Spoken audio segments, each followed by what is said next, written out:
안녕하십니까, 흑과씨앗입니다. 실내에서 상추를 키우는 것은 어느 정도 도전적인 일이 됩니다.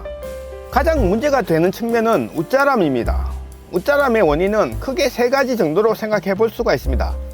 첫 번째는 햇볕의 부족입니다.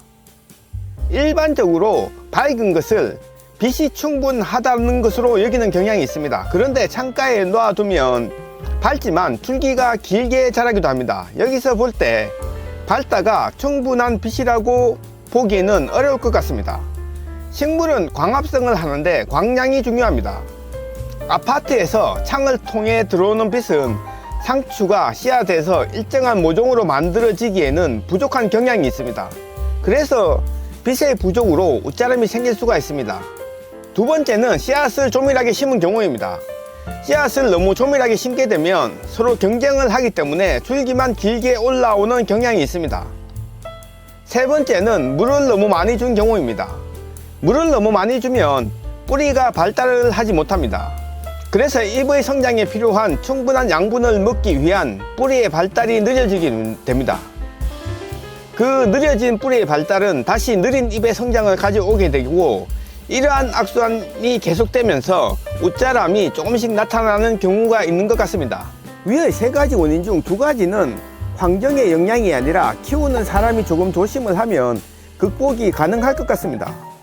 그런데 햇볕의 부족은 개인의 노력으로는 극복이 조금 어려울 것 같습니다. 상추를 키우는 환경이 적당한가와 관련되어 있습니다. 씨앗으로 상추를 키우게 되면 실내에서는 아무래도 빛의 부족을 경험하게 됩니다. 밝은 창가라 하더라도 창을 통해서 들어오는 빛은 유리에 의해서 일정 광량이 차단되게 됩니다. 이러한 원인으로 웃자람이 생기게 되는 겁니다.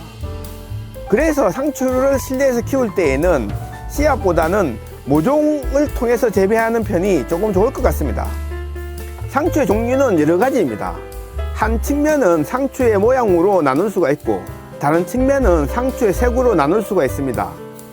일반적으로 실외에서 키울 때에는 상추의 색은 아무 것이나 심어도 크게 문제가 없습니다. 그런데 실내에서는 아무래도 광이 조금 부족하게 됩니다. 상대적으로 부족한 광에도 잘 자랄 수 있는 상추라면 실내에서 키우기가 조금 더 편할 수가 있습니다. 제가 여러 가지를 심어 봤을 때 적상추 등 진한 계열의 상추보다는 청상추가 빛이 조금 부족한 환경에서도 조금 더 잘 자라는 경향이 있었던 것 같습니다. 그래서 실내에서 상추를 키울 때는 적상추나 흑상추 계열의 모종으로 심기보다는 청상추 계열의 모종으로 심는 편이 더 잘 자랐던 것 같습니다. 지금 보시는 상추는 청색 계열의 버터헤드 상추입니다. 모종을 키울 때에는 실외에서 충분한 햇볕으로 키웠습니다. 옮겨 심고 난 후에는 실내에 놓아두었습니다. 실내의 온도는 12월에서 1월까지였기 때문에 7도에서 15도 사이였고, 빛은 창을 거쳐서 들어왔습니다. 적색 계열의 상추의 경우는 웃자람이 조금 보였고 색이 연해지는 경향이 있었습니다. 그런데 지금 이 버터헤드 상추의 경우는 거의 웃자람이 없이 잘 자랐던 것 같습니다. 그래서 실내에서 키울 때에는 적색 계열의 상추보다는 청색 계열의 상추가 더 잘 자라는구나 라는 것을 느낄 수가 있었습니다.